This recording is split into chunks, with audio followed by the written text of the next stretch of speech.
ಅವಿನ್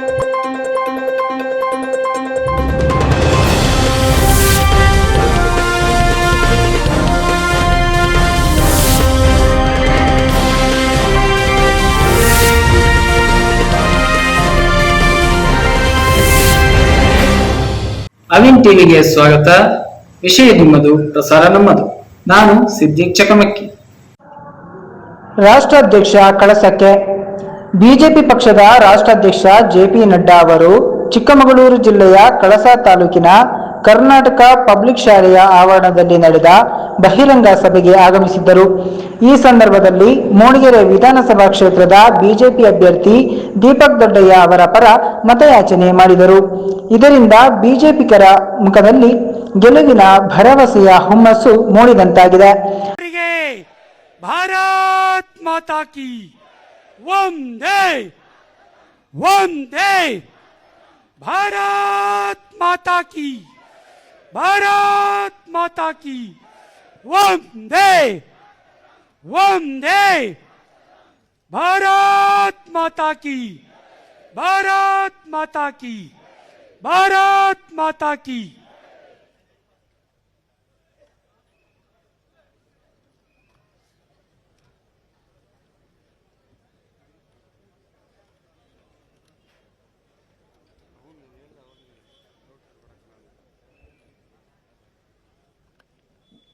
ಮೂಡಿಗೆರೆ ಮಂಡಳದ ಭಾರತೀಯ ಜನತಾ ಪಾರ್ಟಿಯ ಕಾರ್ಯಕರ್ತ ಬಂಧುಗಳೇ ಹಾಗೂ ಕಳಸಾ ತಾಲೂಕಿನ ಮಹಾಜನತೆ ಮತ್ತು ಭಾರತೀಯ ಜನತಾ ಪಾರ್ಟಿಯ ಕಾರ್ಯಕರ್ತರ ಪರವಾಗಿ ನಾನು ಈ ದಿನ ನಮ್ಮ ಬಂಧುಗಳೇ ಕಳೆದ ವಿಶ್ವದ ಅತ್ಯಂತ ಬಲಿಷ್ಠ ಸಂಘಟನೆಯಾದ ಭಾರತೀಯ ಜನತಾ ಪಾರ್ಟಿಯ ರಾಷ್ಟ್ರೀಯ ಅಧ್ಯಕ್ಷರಾದ ಸನ್ಮಾನ್ಯ ಜೆಪಿ ನಡ್ಡಾಜಿಯವರು ಇವತ್ತು ನಮ್ಮ ಒಂದು ಸಣ್ಣ ತಾಲೂಕಿಗೆ ನಮ್ಮ ಅಭ್ಯರ್ಥಿಯಾದ ದೀಪಕ್ ದೊಡ್ಡಯ್ಯನವರ ಆಶೀರ್ವದಿಸಲು ಮತ್ತು ನಿಮ್ಮೊಂದಿಗೆ ಚುನಾವಣಾ ಪ್ರಚಾರ ಭಾಷಣ ಮಾಡಲು ದೂರದಿಂದ ಬಂದಿದ್ದಾರೆ. ಅವರಿಗೆ ನಾನು ತಮ್ಮೆಲ್ಲರ ಪರವಾಗಿ, ಮೂಡಿಗೆರೆ ಮಂಡಳದ ಪರವಾಗಿ ಹಾಗೂ ಕಳಸದ ಮಹಾಜನತೆ ಪರವಾಗಿ ಹೃತ್ಪೂರ್ವಕವಾದ ಸ್ವಾಗತವನ್ನು ಬಯಸುತ್ತೇನೆ. Sir, I am heartly welcoming you on behalf of Mudigere ಮಂಡಲ and Kalasa BJP worker sir. Thank you. ಹಾಗೂ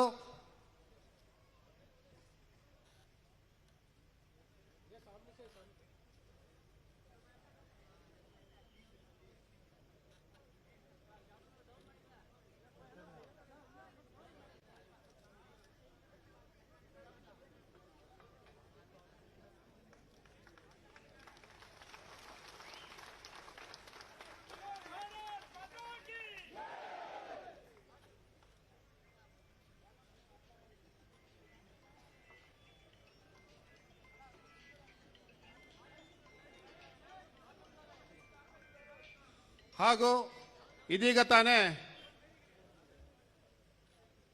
ಕೇಂದ್ರದ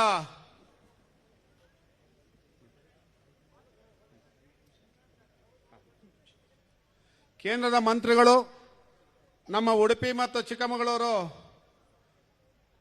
ಲೋಕಸಭಾ ಸದಸ್ಯರಾದ ಕುಮಾರಿ ಶೋಭಾ ಕರಂದ್ಲಾಜೆ ಅವರಿಗೂ ಸಹ ನಿಮ್ಮೆಲ್ಲರ ಪರವಾಗಿ ಹೃತ್ಪೂರ್ವಕವಾದ ಸ್ವಾಗತವನ್ನು ಬಯಸ್ತಾ ಮಾನ್ಯ ದೀಪಕ್ ದೊಡ್ಡಯ್ಯನವರು ಒಂದು 2 ನಿಮಿಷ ಸಭೆಯನ್ನು ಉದ್ದೇಶಿಸಿ ಭಾಷಣ ಮಾಡಬೇಕು ಅಂತ ಕೇಳ್ಕೊಳ್ತೀನಿ.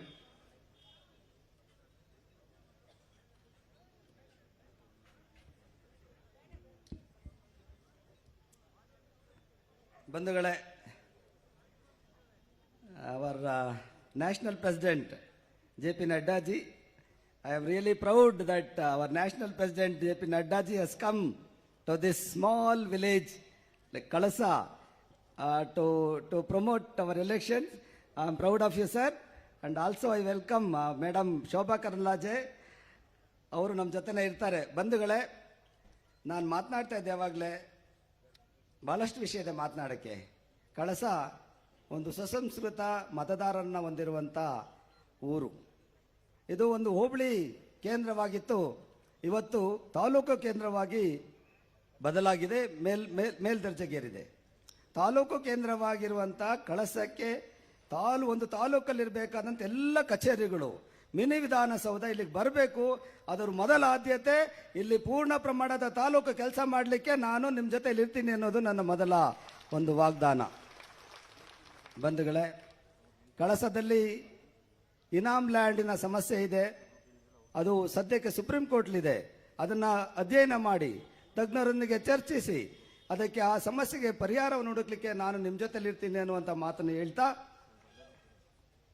ಕಳಸ ನಮ್ಮ ಮೂಡಿಗೆರೆ ವಿಧಾನಸಭಾ ಕ್ಷೇತ್ರದಲ್ಲಿ ಪ್ರಮುಖವಾದಂಥ ಒಂದು ಊರು. ಇಲ್ಲಿರುವಂಥ ಕುದುರೆಮುಖ, ನಾನು ಅವಾಗಲೇ ಹೇಳ್ತಾ ಇದ್ದೆ, Kudremukh was a beautiful township. Kudremukh iron ore company ಇರುವಾಗ ಅಷ್ಟೊಂದು ವ್ಯವಸ್ಥಿತವಾಗಿದ್ದಂಥ ಒಂದು ನಗರನೇ ಆಗಿತ್ತು. ಇವತ್ತು ಹಾಳು ಬಿದ್ದಿದೆ, ಪಾಳು ಬಿದ್ದಿದೆ. ಅದು ಸಹ ಸುಪ್ರೀಂ ಕೋರ್ಟ್ಲಿದೆ. ಅಲ್ಲಿ ಏನಾದರೂ ಒಂದು ರಾಷ್ಟ್ರೀಯ ಮಟ್ಟದ ಏನೋ ಒಂದು ಸಂಸ್ಥೆಯನ್ನು ಸ್ಥಾಪಿಸಬೇಕು. ಅದು ಕರ್ನಾಟಕದ ಭೂಪಟದಲ್ಲಿ ಒಂದು ಪ್ರಮುಖ ಊರಾಗಬೇಕು. ಅಲ್ಲಿ ಒಂದಷ್ಟು ವಿಷಯಗಳು ಏನೋ ಅಭಿವೃದ್ಧಿ ಕಾರ್ಯ ನಡಿಬೇಕು ಅನ್ನುವಂಥದ್ದು ನನ್ನ ಯೋಚನೆ ಆಗಿದೆ.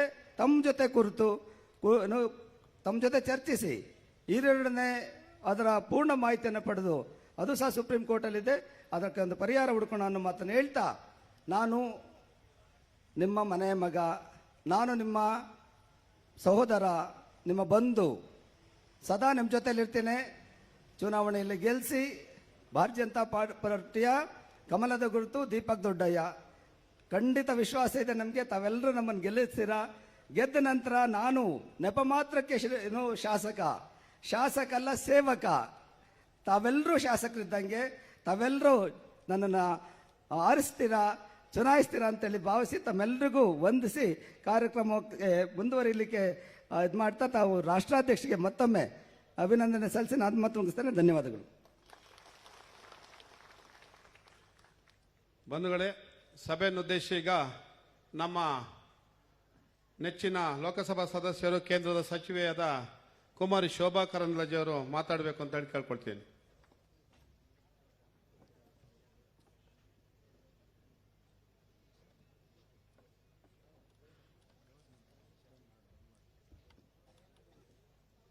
ಈ ಸಭೆಯ ಅಧ್ಯಕ್ಷತೆಯನ್ನು ವಹಿಸಿರುವಂಥ ನಮ್ಮ ಮಂಡಳದ ಅಧ್ಯಕ್ಷರಾದ ರಘು ಅವರೇ,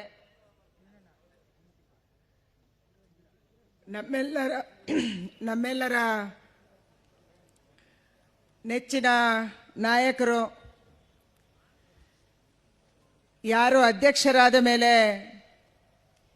ಈ ದೇಶದಲ್ಲಿ ಹಲವಾರು ಸರ್ಕಾರಗಳನ್ನು, ಉತ್ತರ ಪ್ರದೇಶ ಸರ್ಕಾರ, ನಾಗಾಲ್ಯಾಂಡ್ ಸರ್ಕಾರ, ತ್ರಿಪುರ ಸರ್ಕಾರ, ಗುಜರಾತಿನ ಸರ್ಕಾರ,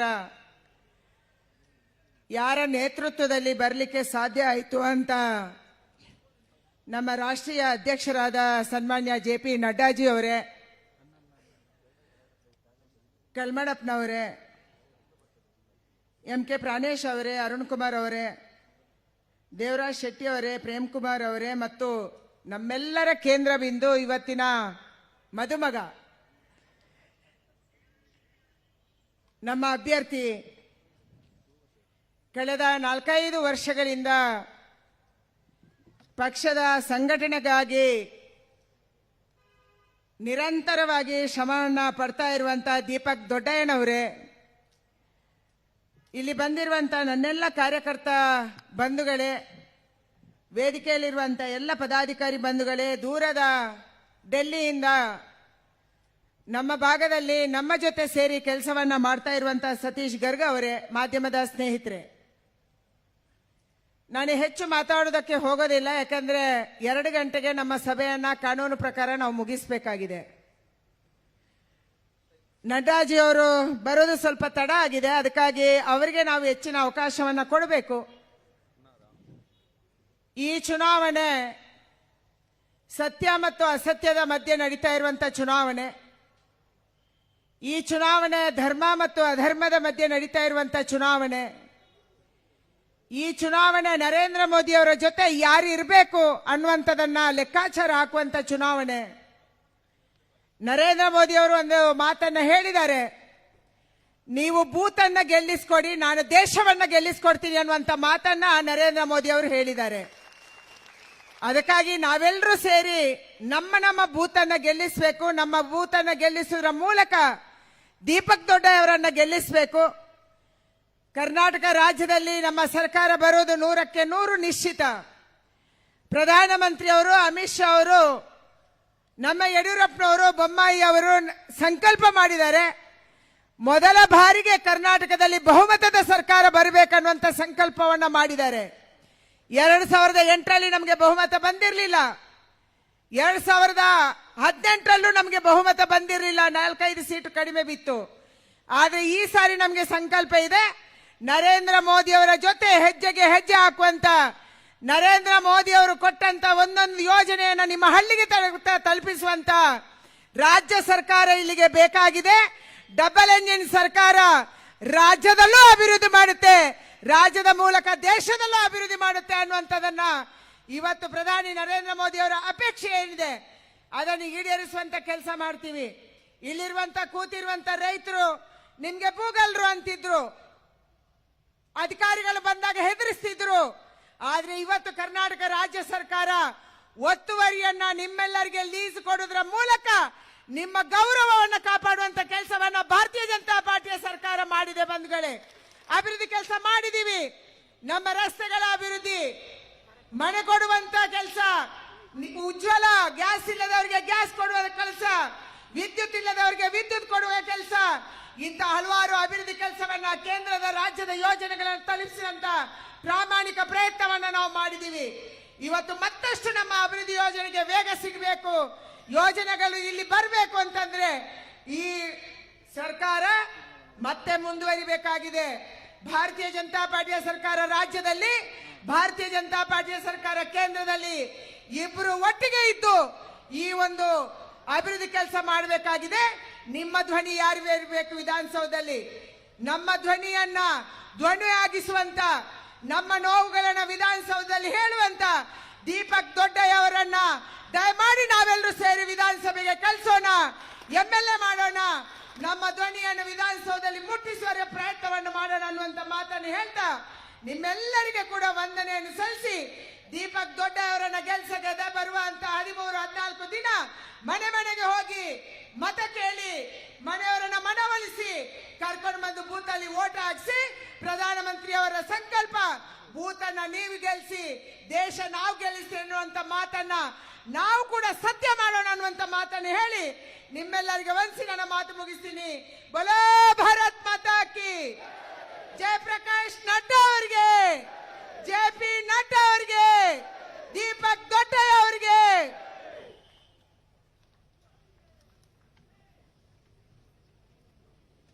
ಈಗ ನಮ್ಮೆಲ್ಲರನ್ನು ಉದ್ದೇಶಿಸಿ ರಾಷ್ಟ್ರೀಯ ಭಾರತೀಯ ಜನತಾ ಪಾರ್ಟಿಯ ಅಧ್ಯಕ್ಷರು, ಈ ದೇಶ ಕಂಡ ಅಪರೂಪದ ನಾಯಕರು ಆದಂತಹ JP ನಡ್ಡಾರವರು ಮಾತನಾಡಲಿದ್ದಾರೆ. ಅವರಿಗೆ ಸ್ವಾಗತ ಬಯಸುತ್ತೇನೆ.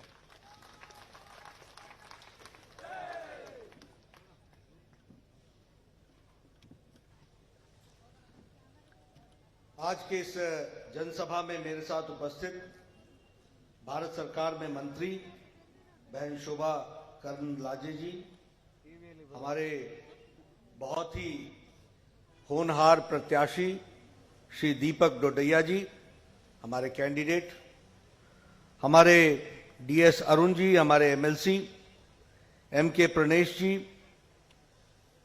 कमल रुद्रप्पा जी, डिस्ट्रिक्ट के प्रेसिडेंट JS रघु जी, सतीश गर्ग जी, प्रेम कुमार जी जो मंडल के इलेक्शन के इंचार्ज हैं, और यहाँ कलसा में एकत्र आए हमारे माताएं, बहनें, बुजुर्ग, नौजवान साथी और मीडिया के मेरे साथी, प्रिंट मीडिया और इलेक्ट्रॉनिक मीडिया के मेरे साथी। मेरा ये सौभाग्य है कि मुझे आज कलसा में दीपक डोडैया जी के लिए बोलने का अवसर मिला है और आप सब लोग इतनी बड़ी संख्या में यहां पर एकत्र आए हैं। थोड़ा समय का, क्योंकि मुझे बताया गया कि 2 बजे तक का परमिशन है, इसलिए मैं 10-12 मिनट में जो बोल सकूंगा वो जरूर बोलूंगा। चुनाव के दृष्टि से जो मुद्दे हैं वो सबसे पहले मैं आपके सामने रखना चाहता हूं। यह चुनाव सिर्फ दीपक का नहीं है, यह चुनाव शोभा जी का नहीं है, यह चुनाव हमारे डीएस अरुण जी का नहीं है, प्रणेश जी का नहीं है। यह चुनाव election is of the future of Karnataka. यह कर्नाटक के भविष्य का चुनाव है। सबसे पहले आप इस बात को समझ लीजिए। समय पर सही फैसला करते हैं तो सही नतीजे आते हैं। If you take right decision at the right moment, right results come. If you take at the right moment wrong decisions, wrong results come. आज जब हम डबल इंजन की सरकार बोलते हैं तो डबल इंजन का मतलब क्या है? डबल इंजन का मतलब है कि जो नीति प्रणीति मोदी जी भेजते हैं उसको जमीन पर इंप्लीमेंट करते हैं येडियुरप्पा जी, और बोम्मई साहब उसको जमीन पर इंप्लीमेंट करते हैं, तो वह डबल इंजन की सरकार कहलाती है, वह डबल इंजन की सरकार बनती है। अब डबल इंजन का फायदा क्या है? डबल इंजन का फायदा है कि 1 लाख करोड़ रुपए आज आपको दिल्ली से सड़क बनाने के लिए मिला है। कितना? 1 लाख करोड़ रुपए। 19,000 किलोमीटर आपकी सड़क बनी थी, 19,000 kilometres. Now it has been extended to 29,000 kilometre सड़क कर्नाटक की धरती पर बना है। इस बात को समझिए। जिस पर आप चलते हैं, जिन सड़कों पर, ऐसे ही नहीं बन जाता। सही जगह जब बटन दबता है तब जाकर के सड़क बनता है। गलत जगह अगर बटन दबता है, गलत जगह दबने से भ्रष्टाचार हो जाता है, अनायास आप नुकसान में पड़ जाते हैं। अब डबल इंजन चाहिए क्यों? इसलिए चाहिए, मैं आपके सामने बताना चाहूंगा कि अगर हम बात करें तो देश में अगर 12 करोड़ टॉयलेट्स बनते हैं तो 46 लाख 46 लाख टॉयलेट्स कर्नाटक में बनते हैं। यानी कर्नाटक में महिलाओं को इज्जत घर देने का काम करते हैं तो मोदी जी करते हैं, और जमीन पर येडियुरप्पा और बोम्मई जी उतारते हैं। इस बात को हमको समझना चाहिए। उसी तरीके से आपको जानकर के खुशी होगी कि फॉरेन डायरेक्ट इन्वेस्टमेंट में कर्नाटक नंबर 1 पर खड़ा है। क्यों? क्योंकि सही लोग सही समय पर काम कर रहे हैं। आप क्या बताइए, टुमकुर में इंडस्ट्रियल कॉरिडोर आ रहा है कि नहीं आ रहा है? आप बताइए, आपके यहां टुमकुर में HAL का हेलीकॉप्टर की फैक्ट्री लग रही है कि नहीं लग रही है?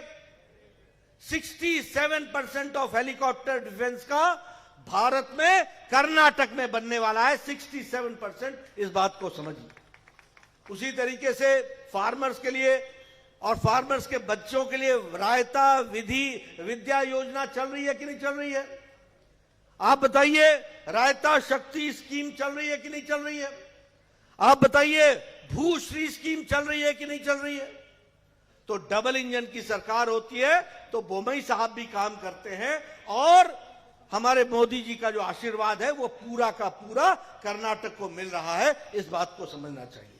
लेकिन मैं ये भी कहूंगा, अभी ये अपर भद्रा के लिए 5,300 करोड़ रुपए प्रोजेक्ट के रूप में दिया है। उसी तरीके से आप बताइए, इतने सालों से आप लगे थे, हमारे लंबानी और कुर्बा हट्टी के लिए रेवेन्यू विलेज बना दिया कि नहीं बना दिया? रेवेन्यू विलेज बनाया कि नहीं बनाया? उनको अधिकार मिला कि नहीं मिला? इस बात को भी समझना चाहिए। लेकिन एक बात मैं आपको बताना चाहता हूं कि जब कांग्रेस की सरकार और जेडीएस की सरकार थी तो किसान सम्मान निधि में, मेरे पत्रकार भाई नोट कर लेना, कर्नाटक से किसान सम्मान निधि में उस समय 17 किसानों के नाम भेजे गए थे। 17। और आज जब बोम्मई जी की सरकार है तो 54 लाख किसानों को किसान सम्मान निधि मिल रही है। यह डबल इंजन की सरकार है। ये जो आपके यहां शिमोगा में एयरपोर्ट बनकर के तैयार हो गया, ये शिमोगा का एयरपोर्ट बताइए, सिद्धारमैया ने रोक दिया था कि नहीं रोक दिया था? इसका काम इसको रोक दिया गया था। जब डबल इंजन की सरकार आई तब ये चला। आयुष्मान भारत को उसको भी ढीला कर दिया था। उसी तरीके से प्रधानमंत्री आवास योजना को भी सिद्धारमैया जी की सरकार ने उसको भी स्लो डाउन कर दिया था। ये आपको ध्यान में रखना चाहिए।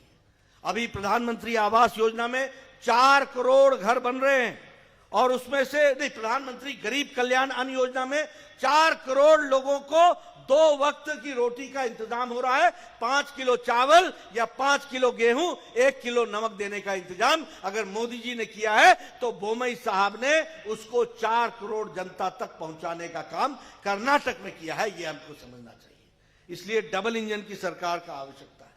दूसरी बात, सामाजिक न्याय की। आप बताइए, हमारे एससी भाइयों को 2% का रिजर्वेशन एक्स्ट्रा मिला कि नहीं मिला? मिला कि नहीं मिला? आप बताइए, हमारे आदिवासी भाइयों को 4% का रिजर्वेशन एक्स्ट्रा मिला कि नहीं मिला? आप बताइए कि हमारे वोकालिंगा को 2% का रिजर्वेशन मिला कि नहीं मिला? आप बताइए, लिंगायत के भाइयों को 2% का रिजर्वेशन मिला कि नहीं मिला? और आज सिद्धारमैया और डीके शिव कुमार कह रहे हैं कि हम ये रिजर्वेशन वापस लेंगे और धर्म के आधार पर रिजर्वेशन देंगे। धर्म के आधार पर रिजर्वेशन देना संवैधानिक दृष्टि से गलत है। यह गलत था, संविधान की दृष्टि से गलत था, जिसको इतने दिनों तक ये सिद्धारमैया और इनकी सरकारें देने का काम करती थी।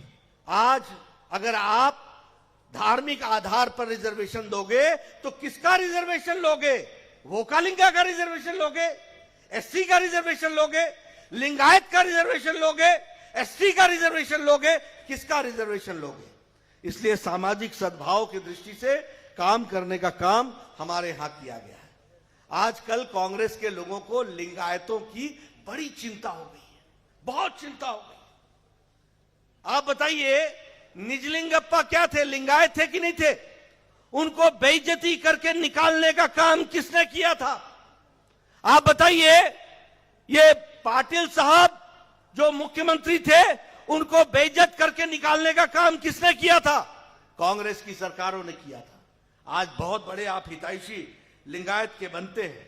मित्रों, यह चुनाव हमारे दीपक को जिताने का है और दीपक कलसा में जगलाने का है, उसको आगे बढ़ाने का है। इस बात को हमको सोचना चाहिए। मैं एक बात और आपसे कहना चाहूंगा। आप बताइए, मुझे बताया गया कि गृह मंत्री जी पर कल केस किया गया और उन्होंने कहा गया कि ये सिद्धारमैया के टाइम पर दंगे हुए। तो दंगे तो हुए ही थे। मैं आपके सामने बताना चाहता हूं, 2020 में जो राइट्स हुए वो पीएफआई के लोगों ने किए थे कि नहीं किए थे? आप बताइए, नारथ पीएफआई टेरर कैंप चल रहा था कि नहीं चल रहा था? 2013 में किसकी सरकार थी? और ये टेरर ट्रेनिंग कैंप में 21 लोग पीएफआई के पकड़े गए थे कि नहीं पकड़े गए थे?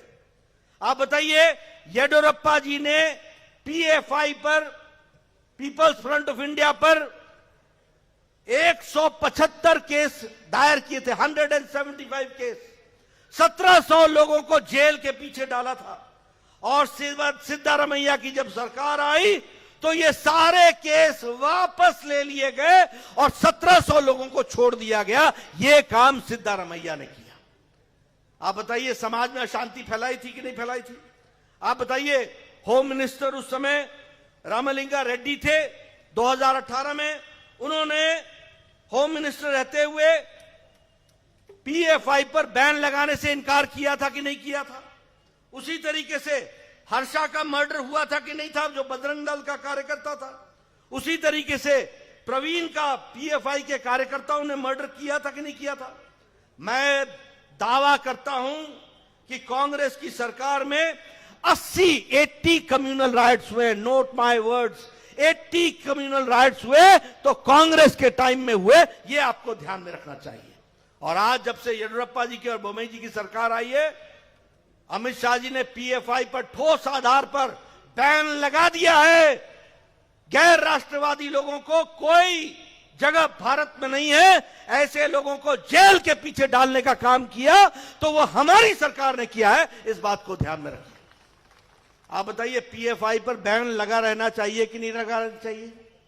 बताइए, लगा रहना चाहिए कि नहीं लगा रहना चाहिए? लगा रहना चाहिए कि नहीं?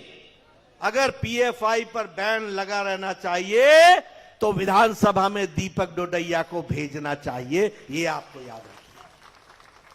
अभी ये भ्रष्टाचार की बात करते हैं, मैं उसके बारे में भी आपको पूछना चाहता हूं।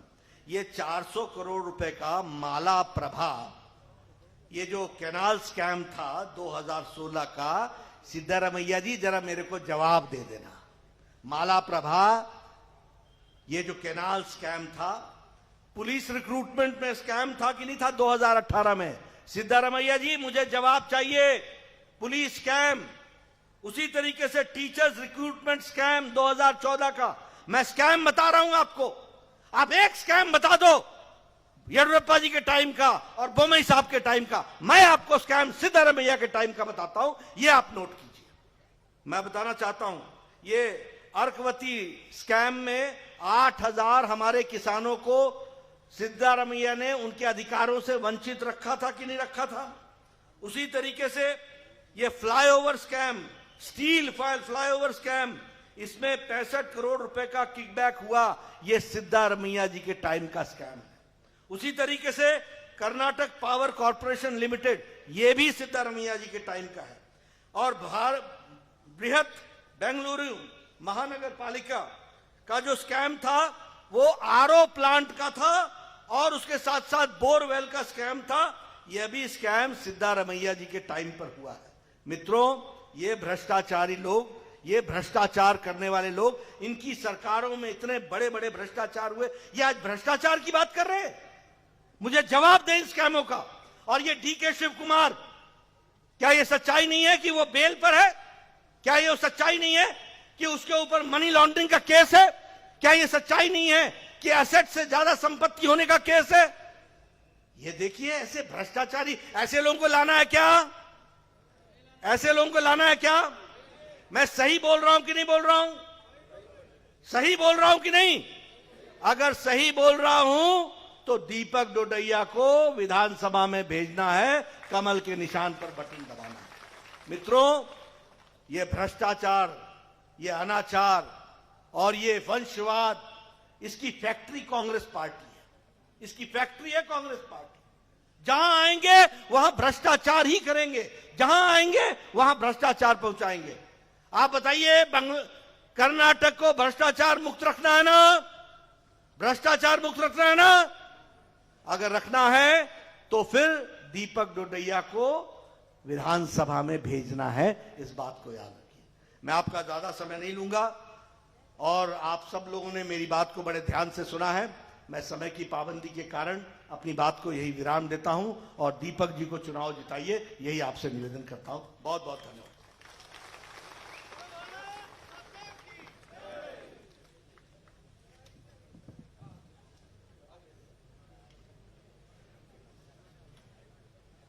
ಸಭೆಯಲ್ಲಿ ಕೇಂದ್ರ ಸಚಿವೆ ಕುಮಾರಿ ಶೋಭಾ ಕರಂದ್ಲಾಜೆ, ವಿಧಾನ ಪರಿಷತ್ ಉಪಸಭಾಪತಿ ಎಂಕೆ ಪ್ರಾಣೇಶ್, ಜಿಲ್ಲಾ ಬಿಜೆಪಿ ಅಧ್ಯಕ್ಷ ಕಲ್ಮುರುಡಪ್ಪ, ಕಳಸ ಮಂಡಲಾಧ್ಯಕ್ಷ ನಾಗಭೂಷಣ್, ಮೂಡಿಗೆರೆ ಮಂಡಲಾಧ್ಯಕ್ಷ ಜೆಎಸ್ ರಘು, ಬಿಜೆಪಿಯ ಹಿರಿಯ ನಾಯಕರುಗಳು, ಸಾವಿರಾರು ಜನ ಕಾರ್ಯಕರ್ತರು ಭಾಗವಹಿಸಿದ್ದರು. ವರದಿ Maddalamakki Ganesh, bureau news, Avin TV. Jobs are available. Come to work. Place Bengaluru. Wanted to for caretaker job in Bangalore. Food and accommodations are free. Contact WhatsApp number 973 156 8780.